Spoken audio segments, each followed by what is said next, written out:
Good afternoon. It's Tuesday, the 22nd of March 2016, just after 1 o'clock. Welcome to UK Column News. I'm your host, Brian Gerrish. With me in the studio, Mike Robinson.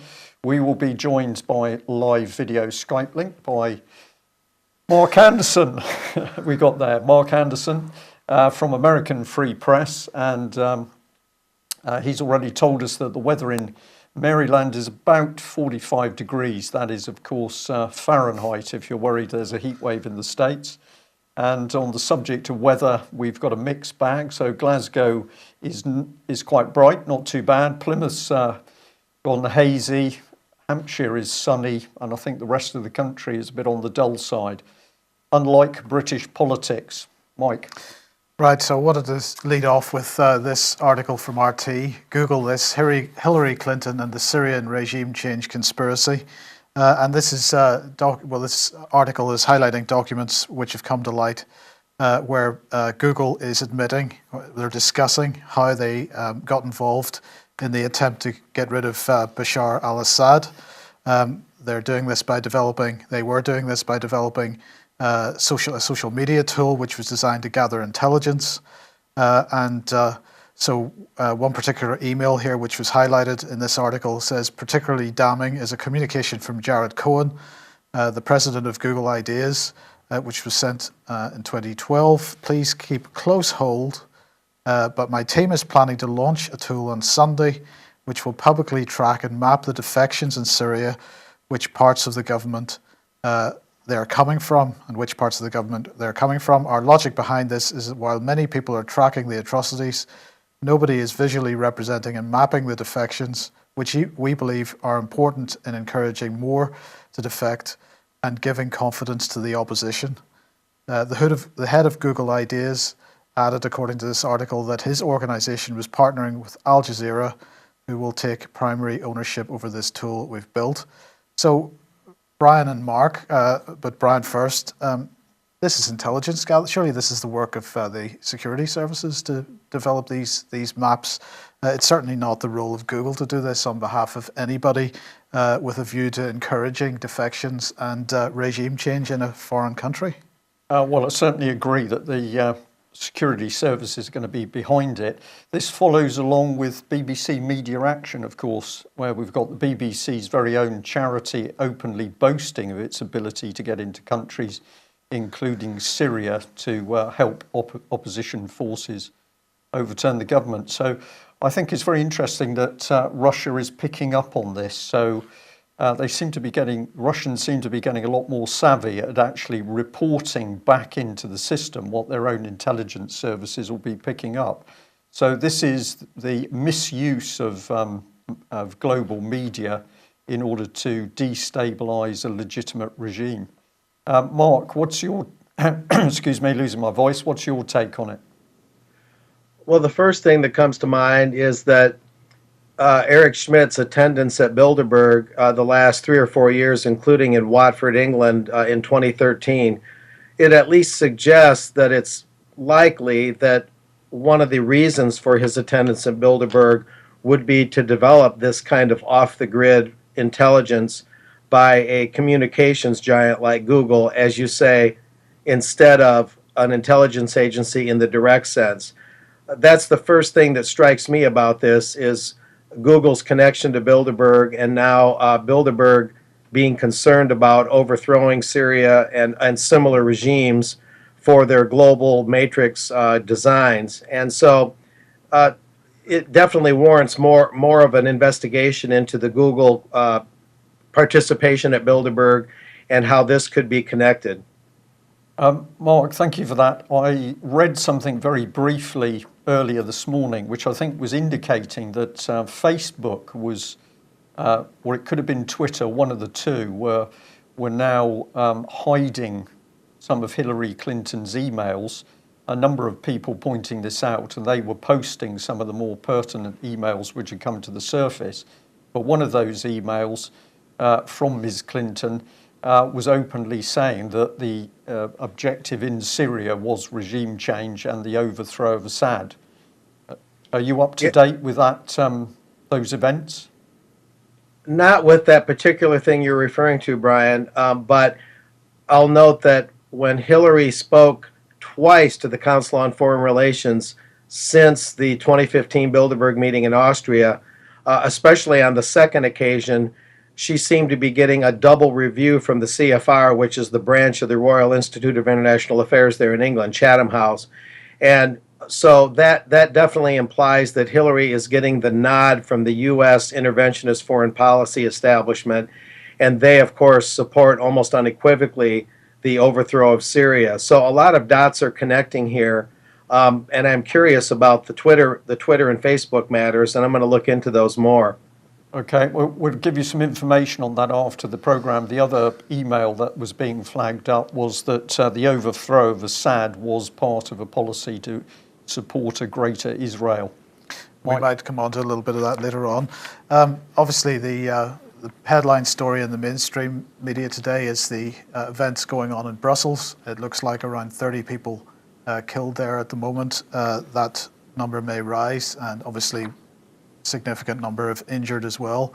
But that's taking the main focus of the news today. We should all feel safe because David Cameron is going to be chairing a COBRA meeting later today. He may have done so already in order to make sure that Britain remains safe.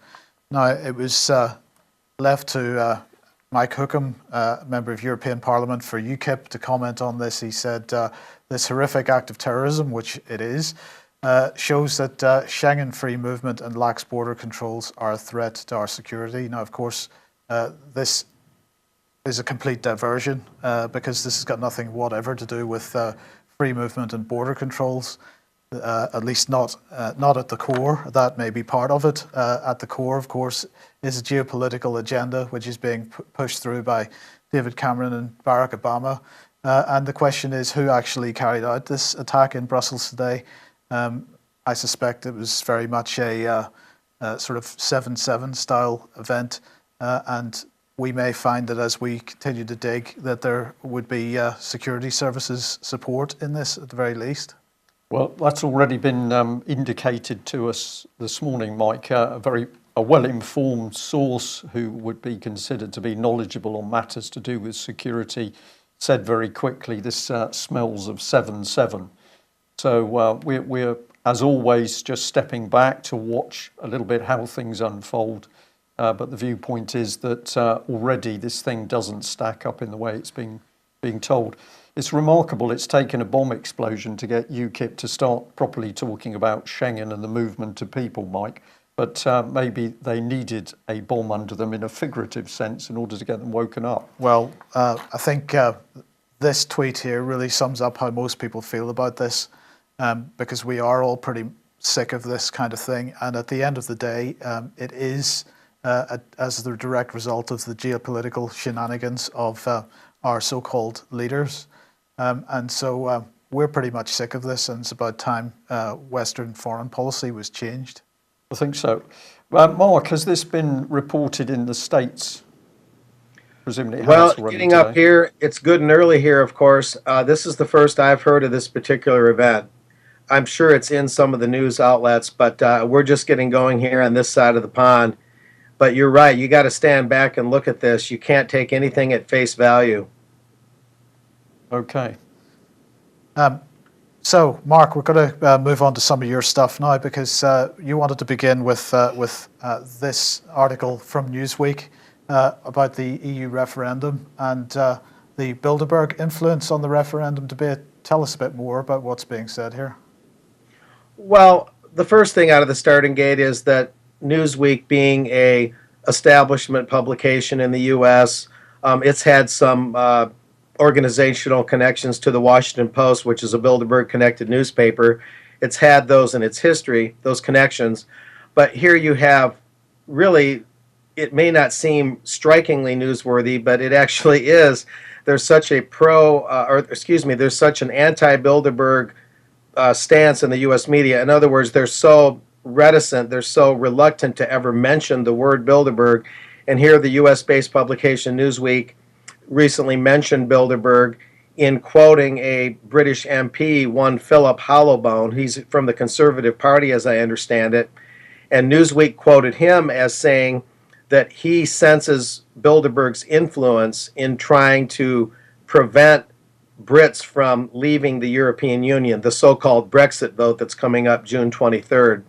So here, finally, the U.S. media breaks its silence on Bilderberg, stone cold silence most of the time, in order to basically criticize Hollebone for blaming Bilderberg in some respects on trying to prevent Britain from leaving the EU. And so it's newsworthy when any American news outlet even utters the word Bilderberg. I kind of laugh at it in a way, at the irony. But of course, they're doing it in the context of criticizing anyone who would bring it up. I don't know a great deal about Mr. Hollebone, but he is kind of following in the footsteps of the late Michael Meacher, who, of course, in 2013 gave about a 20-minute speech and dressed down Kenneth Clark, a former MP or a fellow MP at that time. And Kenneth Clark, since then, he tried to defend Bilderberg on the floor of the House of Commons, and then after that, Kenneth Clark's name never again appeared on the list of the Bilderberg Steering Committee, and he never again attended a Bilderberg meeting. So I think Kenneth Clark spoke too much in trying to defend Bilderberg when Michael Meacher was criticizing it. Well, actually, sorry, Mark. Actually, during that speech that he gave in the House of Commons to defend Bilderberg, he did actually announce that he had stepped down from the steering committee at that point. So that had happened right at that. That was a piece of news at that point. Oh, okay. I'm glad you clarified that. Nevertheless, Mr. Hollebone is kind of following in Meacher's footsteps to bring that up, and it's a kind of a major breakthrough when any U.S. media even utters the word Bilderberg. But of course, there's the larger questions that you and I have discussed, Mike, and that is the best of both worlds document from David Cameron and his whirlwind European tour, where he's been tilling the soil to try and prevent Brexit and trying to kind of trick the British people into joining the TTIP International Trade Treaty between the 28-nation European Union and the U.S. And you've reported that well, and this Newsweek item is another plank in the overall picture. Well, just to add to that, if I may, Mark, that we are hearing reports, very credible reports, that basically a challenge is being put together to challenge the whole basis of this European referendum. There are so many doubts about the way it's being organised. Mike has recently pointed out that this referendum is being orchestrated on European lines. It's dealing with the regions of Britain, not the county or the existing MP's constitutional system. There are enough concerns, particularly concerns related to how things were manipulated when the first vote was taken back in the early 70s to get us into the European Economic Community. People are saying, well, you're not going to do the same trick again. So we think that there is going to be a formal challenge to the whole setup of this referendum. And this will be very interesting because, of course, this didn't even happen in the Irish vote. People are saying, no, we're not going to be fooled. We want to take a good look at this thing from the beginning. We'll keep you posted on that. Yeah, that's encouraging. Okay, well, of course, while this is all going on and David Cameron is having a meeting in his snake's den, Cobra, of course, what he's doing out of sight, or roughly out of sight, is he's now started to dismantle the party system in UK. And of course, he's targeting the Conservatives because were the traditional Tories to start speaking out about what David Cameron has been doing in the country, he would be brought to a halt very quickly. So what he's got to do is completely destroy the Conservative associations. He's got to take the Tory party away from the mainstream Tory supporters. And the Telegraph here is picking up on how this is going to be done. Let's have a look at this. So we've got half of Tory party associations could be culled despite grassroots rebellion under Lord Feldman reforms. Or should that be because of grassroots rebellion? Well, it could be either. I'm first of all going to pick up the could be culled. I'll come on to that in a minute. But despite what Cameron is saying is he does not actually care what the reaction from his own party is. And this clearly says to me that Cameron now believes that he's in the position of a dictatorship, and he doesn't care at all what the party says. So probably the headline should be this, that the Tory party associations will be culled unless those blue rinse Tories wake up. What's coming is a subversive dictatorship. This is some of the comments from the article. Under the final proposals, only local associations with fewer than 100 members, which is 290 out of the party's 650 associations, will have to consider merging. So this is salami slicing, Mike. This is drift in the policy. We've then got that. The association will also see its costs reduced as it's relieved of financial burden of administering membership. Well, in a minute, we'll show you where some of the Tory money has been spent. And this one here, that since Cameron's been in power as leader, the membership of the Tory party has slumped. Well, it's halved from 253,000 in 2005 to 134,000 now. So Cameron is going for the destruction of the Tory party. And if we have a little look at Mr. Feldman here, he's got his name in the press over this. There was a death of a young Conservative activist called Elliot Johnson, and Lord Feldman's being accused of being incredibly arrogant and lacking sympathy. He hasn't bothered to speak to the parents of this young man, and the former co-chairman, Grant Shapps, has been taking him to task over it. So seems to me from this that Feldman simply doesn't care if somebody was bullied to death in the Tory party, is the ideal man to take on the activists. It's an interesting development, isn't it? Because, of course, a big society is all about bringing centralised control down to, that's not how it's sold, of course. Yeah. It's all about bringing, giving local people as much control as possible, and yet within the Conservative Party, Cameron seems to be going the opposite direction. Well, it's the inversion of the truth, isn't it? Big society is to give us more power. No, it's not. It's to bring the government control to the lowest level. So David Cameron's got to get rid of associations to save money. What's he been doing with the money? Well, let's bring in this Mail article. This is the meat of it. Free booze, claims of sexual harassment, sexual misconduct and blackmail. Welcome to David Cameron's nasty party. That's our comment on it. That's not the Mail headline.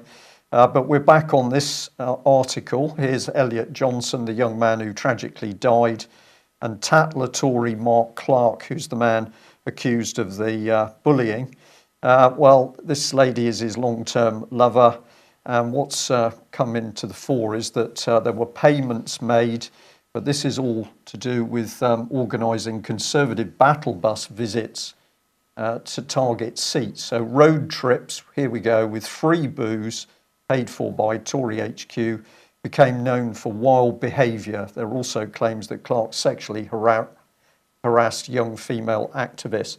So this is everything we keep hearing about the Tory party, dirty, devious conduct. But of course, when the subject is child abuse, then David Cameron wants all mention of that closed down as fast as possible, presumably, Mike, because it does directly impinge on the Conservative Party itself. It's interesting just how the Conservative Party seems to be destroying itself from the inside at the moment. And of course, one of the main focuses for this was last week's budget from Osborne. There have been continuing debates in Parliament over the finance bill, which is what needs to be approved following the budget. And apparently a number of outlets reporting that Osborne was basically too scared to go to Parliament yesterday, and he left his subordinates to deal with the flak.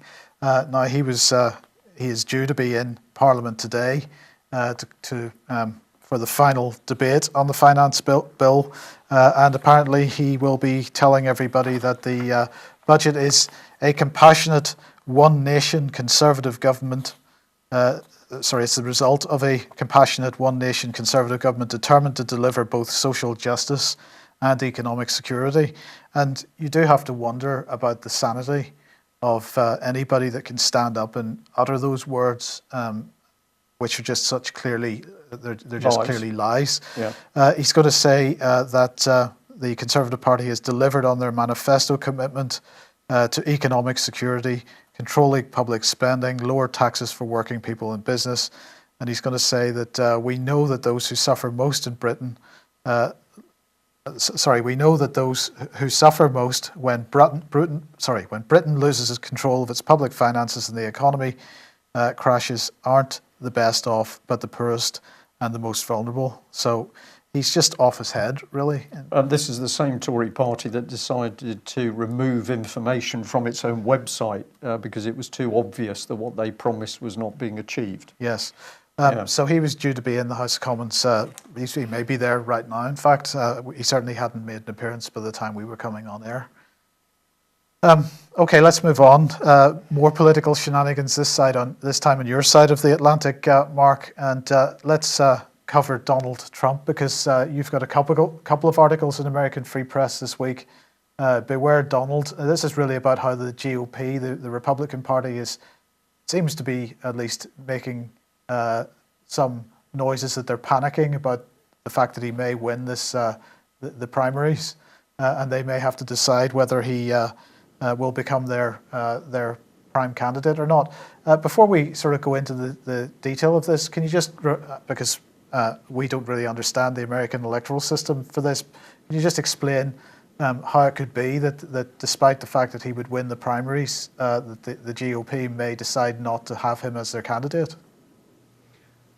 Well, the way it would boil down would be that they would continue to level all this invective and criticism of Trump and try and erode his image, casting him as a racist, a misogynist, and all these things, and keep running Ted Cruz against him and try and get a situation where Trump runs a little bit short of the 1,237 delegates that he would need to secure the nomination. And then there'd be the upcoming GOP National Convention in Cleveland this summer, Cleveland, Ohio. And there'd be what's called a brokered convention. And without going into a lot of detail in the interest of time, the delegates would be free to shift their votes to someone else, in essence, and name another nominee. It's a little bit hard to predict exactly how it'll crunch out at this time.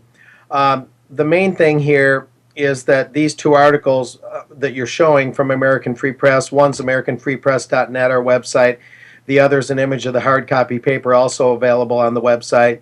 These are two versions of the same article wherein the upper GOP brass, particularly the neoconservatives, some of whom appear at Bilderberg, met secretly, much in a Bilderberg style, on an island off the coast of Georgia. And they did this very recently in the wake of the Conservative Political Action Conference, another big powwow held nearby in National Harbor, Maryland. And what they did is get together to strategize how they would want to stop Trump from getting the nomination, because they see him as too populist, too nationalist for their internationalist interventionist tastes. And so you had neoconservatives like William Kristol of the Weekly Standard magazine, a very pro-Israel, pro-war outfit, and the American Enterprise Institute held this forum, and they're extremely interventionist in their foreign policy outlook, and this is called their annual World Forum. Well, that's usually held out west in the United States, but they had this special forum off the coast of Georgia where no press was allowed in order to strategize on dumping Trump. And so that's what happened. There was a number of leading members of Congress there, the heads of key committees. Mitch McConnell, the leader of the Republicans in the U.S. Senate, was there. And across the board in the think tanks and the foreign policy institutes, and Karl Rove, the big strategist, the GOP strategist, was there, and he's the one that tries to come up with the tactics of how Trump would be dumped. So this is what has happened. Some people are even calling it Bilderberg 2, sort of euphemistically, although that might fall a little bit short of the mark. In other words, that may be a bit of an exaggeration, but it's even giving some hints, however tentative, that Bilderberg could be meeting off the coast of Georgia this year, but that is by no means confirmed. So that's what's been happening, and it ties into the American Israel Public Affairs Conference that's happening right now as we speak in nearby Washington, where Trump spoke last night. Right, And you right. might want Look, to ask we'll me come about we'll that. come on to that in a second, Mark. But just before we do, can I just ask if we go back several months? Actually, the first time we mentioned Trump on this program, you were suggesting that there was a possibility that his role in all this was, in fact, to destabilize the Republican vote in order that eventually Hillary would basically get the shoe in. Is that still your view? Having seen the circus act of the last 6 or 7 months? That's an excellent question, Mike. As a reporter, I guess right now I'm taking a neutral stand, at least in terms of saying that's still a possibility, but it's hard to sort out. Let's just go back to that for a moment. Earlier in this show today, I mentioned where Hillary's been before the Council on Foreign Relations. She seems to be, if not favored by that foreign policy outfit, at least she's high up on their list. And so that suggests the powers that be are looking at Hillary pretty seriously. Therefore, it is still possible that Donald Trump, wittingly or not, is a foil, meaning that he would offer a lot of bluster and rhetoric that would drive minorities, Hispanics, and women over to the Hillary camp. And then he would create a lot of static and instability and controversy in the political sphere, and that would have a tendency to fragment the political party, as we're seeing with this meeting off the coast of Georgia, and that in the final analysis, through a brokered convention or through other shenanigans, Hillary would rise to the top while the GOP is mired in controversy and indecision. So that Donald could be a deliberate foil, or they're hoping that things will crunch out that way, is still a distinct possibility. It's also possible that Donald maybe decided he liked being a top GOP presidential contender for the Republican nomination, and maybe he really wants this thing. He really wants to be president and doesn't just want to be somebody's toady to be used to get Hillary in there. It's difficult, and it would be kind of irresponsible journalistically to try and make a total final call on this rather mysterious scenario.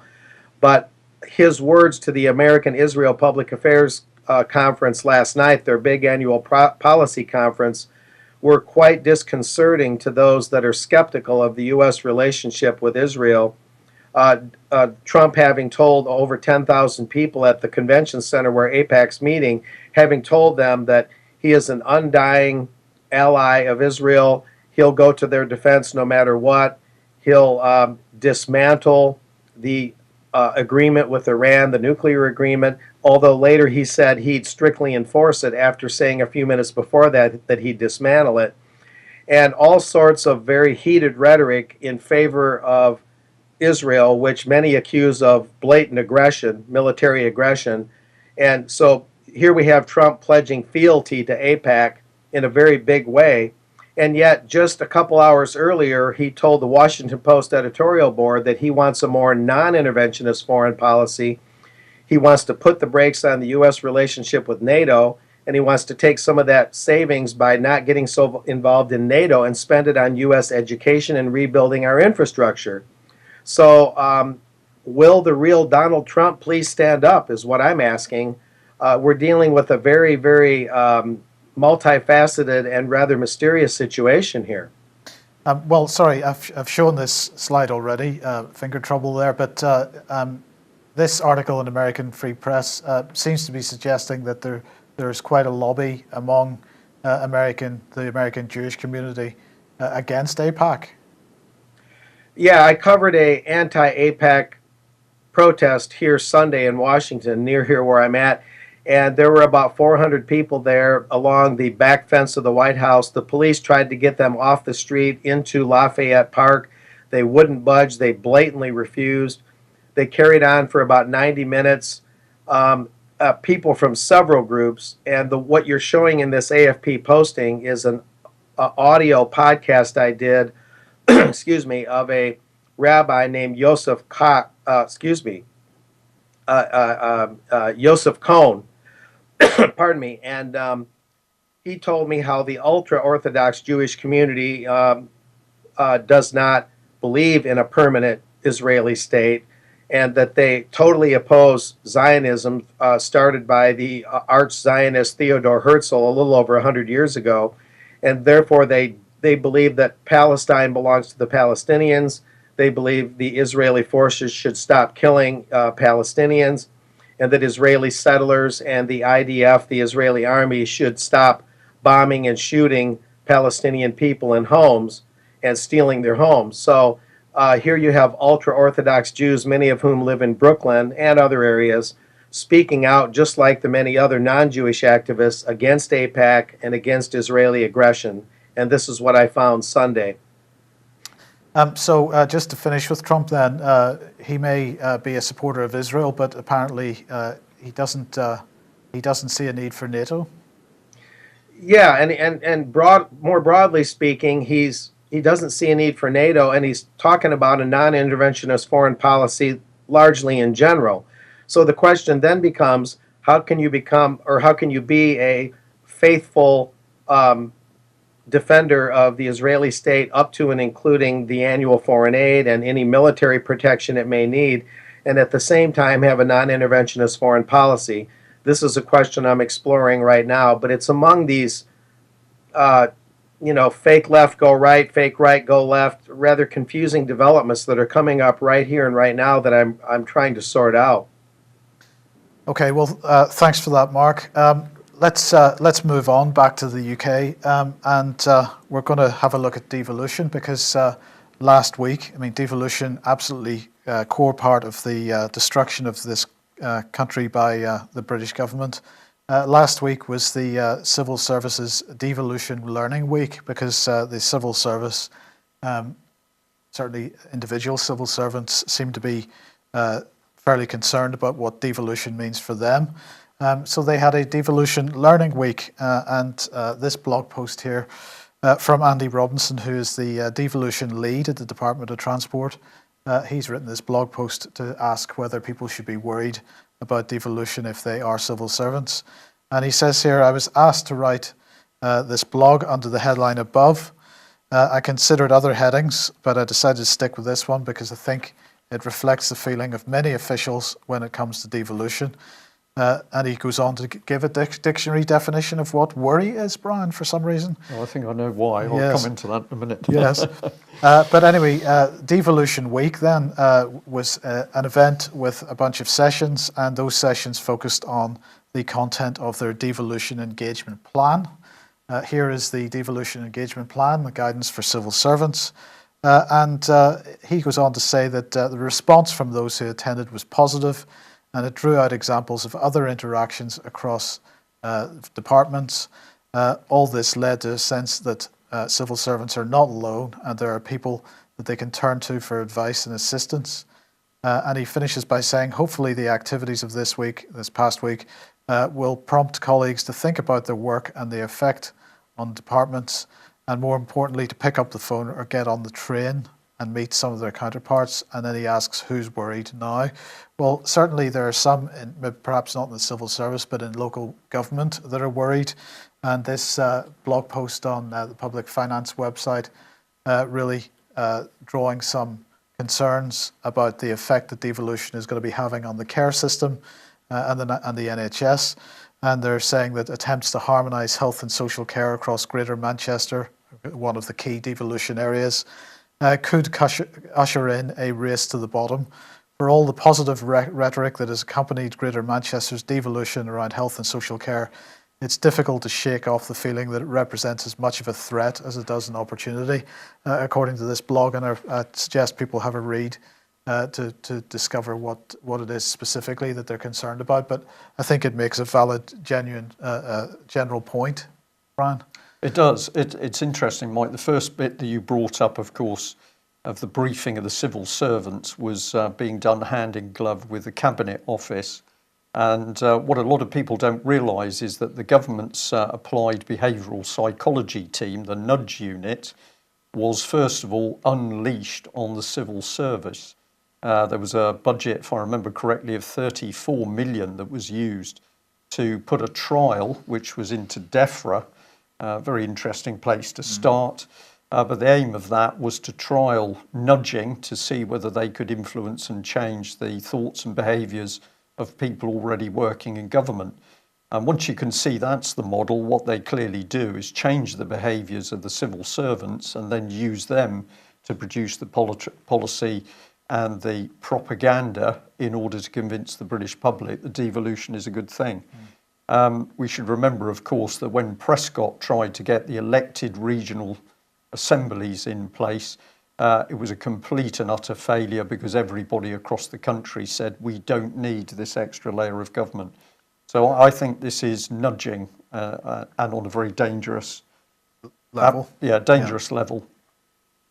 If we're worried about devolution, we should be worried about the fact that we've got devolution, we've got a referendum on the European Union, we've got Cobra meetings, but we can't catch paedophiles in UK.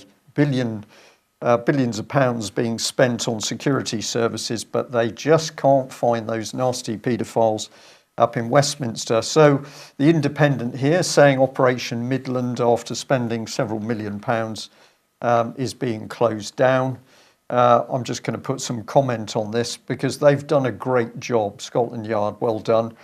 We've got thousands of abuse victims who've been speaking out across the country with irrefutable evidence. And we're going to have a good example of that in a couple of minutes.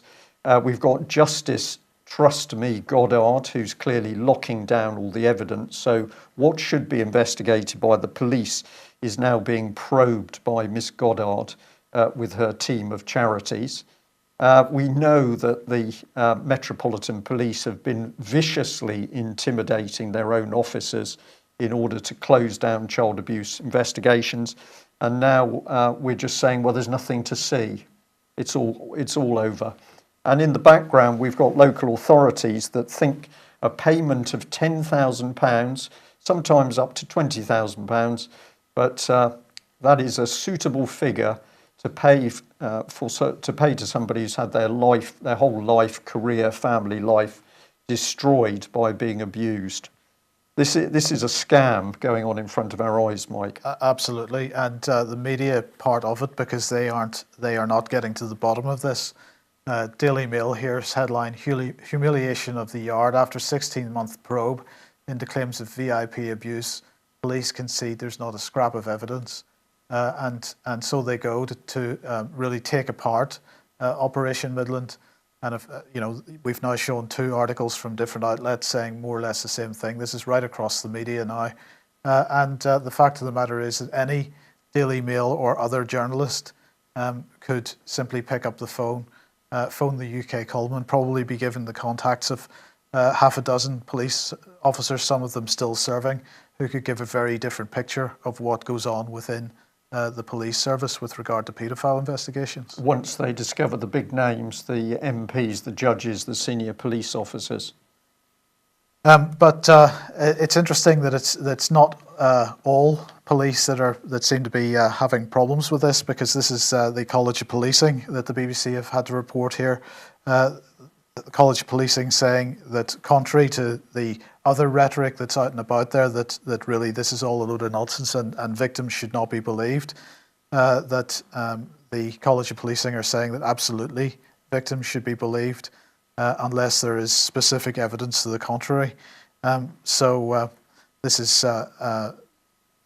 Mr. Marshall from the College of Policing saying that a significant reason why the victims did not report crimes was concern that they would not be believed. So we've gone from the situation that people reluctant to report what has happened to them because of the sort of cynicism and disbelief that they get from the police over the years, over the last 2 years, as this has gained momentum, have had the confidence to come forward. They've been slapped down in a particularly vicious way here. And of course, as is being highlighted by the College of Policing, this is going to result in people being reluctant to come forward once again. Which I think is the whole aim. So they can joke with the victims about this. It's a public joke. We encourage you to come forward, then we viciously assault you. College of Policing, I think, is headed by a psychiatrist. So maybe that accounts for some of this. But also Sarah Thornton, the previous Chief Constable of Thames Valley Police, who, of course, assisted the cover-up and protection of abusers in Oxford and Cherwell Valley College. She moved through to ACPO and the new policing body, which is closely tied in with the College of Policing. Well, it gets messier because let's come back to this now, since we can see Midland being shut down. Scotland Yard paedophile hunter is charged with groping young girl and taking indecent pictures of a child. Detective Constable Chris Maitland was suspended from duty in November. This was the Mail a few days ago, and it's talking about this officer, not just an ordinary police officer, but a police officer working inside the specialist unit, supposedly there to protect children. So he's facing 14 charges, including 2 of sexually touching a young girl. Now, I want to bring people back to this because we reported it the other day, but we're a little bit tight for time. We've been having a dialogue with the Metropolitan Police, and this was a first email that was sent back in July 2015. And what was going on is that the Daily Mirror had reported that the Blair's government covered up or blocked investigations into child abuse where a minister was named. So we gave the article to the Met Police, and we pointed out that in the article it stated that Ms. Platt, who was made a dame in 2004 and is currently a trustee of NSPCC, has denied being told a minister was being investigated or being involved in any briefings to ministers about the Lambeth child abuse investigations into 1998. So our point, which you can see in yellow, is in light of the above, can the Met Police please clearly state how it has addressed the necessary due diligence and duty of care to the public to establish that it has, quote, every confidence, unquote, in NSPCC and its staff in respect of child abuse safety? Well, where does that take us to? Here's what came back. We'll read the yellow, which is the main part of it. Basically, in Yewtree, NSPCC was operating the police telephone line. So when you thought you were speaking to a policeman, you were in fact speaking to a charity, the NSPCC. So throughout the course of Operation Yewtree, according to the Met Police, the NSPCC and NAPAC have proved invaluable partners to the Metropolitan Police Service, taking a number of calls from victims. We have every confidence they have the relevant skills and knowledge to deal with the vulnerable individuals in the most sensitive manner.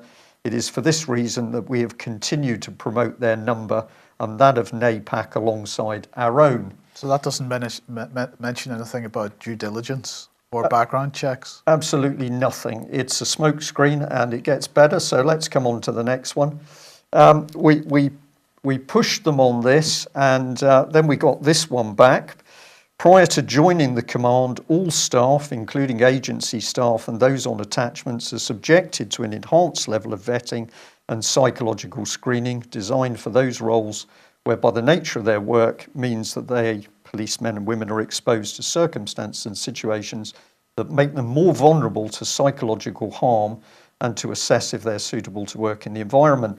After their initial screening, staff will be screened annually or every 6 months, depending on the role they perform and the outcome of the initial screening. Occupational health support and psychological appointments are available to every member of staff at any time, regardless of the role they perform. Line managers can refer, or officers can self-refer. There is a close supervision, and a welfare officer may be attached to a case. Well, this is completely irrelevant. This is talking about looking after the health of the officers concerned. It's not vetting for who is a paedophile pretending to be a police officer or indeed a member of a charity. So we sent back and we said, Dear Sarah, thank you for your reply. Your answer is unclear as to whether NSPCC staff working with the police join the command or work at arm's length from their NSPCC base. Can you confirm that NSPCC staff who work at arm's length, those answering telephones for the Met, for example, from non-police locations, are also included in that vetting process? Well, what we got back was extremely dismissive. NSPCC staff are employed by the NSPCC. The line I sent you previously on this issue stands.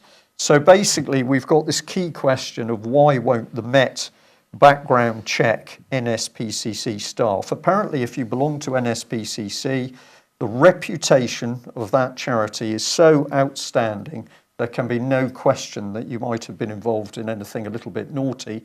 And yet we're now seeing that we've got police officers accused of paedophile charges working at the heart of the child protection teams. Well, follow it along, and what have we now got? Well, we've got the Nottingham Post reporting that social worker Andris Longins has been convicted of 17 charges of child abuse. Now, what's special about this man is Beechwood. So he was also convicted as part of Operation Daybreak, which is the very investigation that Judge Pert said at the trial of Melanie Shaw that the operation was a conspiracy theory, Mike. So I'm a little bit confused that Operation Daybreak in Nottingham has now achieved a conviction. Where was this man abusing children? Well, it was Beechwood Home. Well, we'll remember that it wasn't just Beechwood, because of course after Beechwood came forward there were 10 more centres. We're now talking about 800 children. No evidence, according to the Met Police, for child abuse. And we bring in this, which is the original report on Beechwood.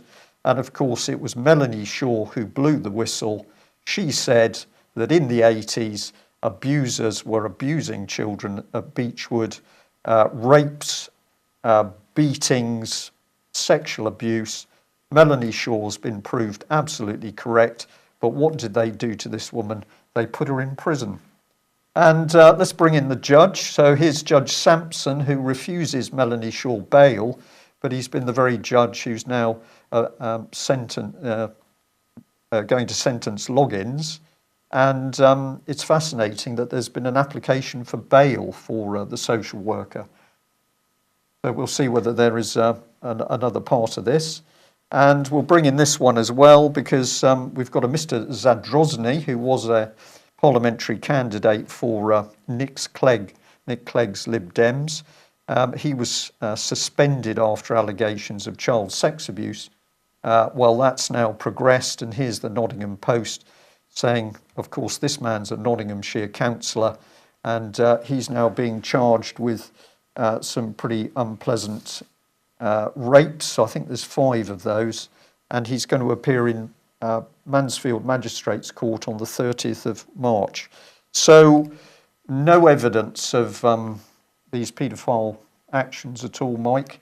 And of course, the victims that have come forward in Nottingham, like many other areas, all refer to senior members of the establishment and politicians being involved in the abuse.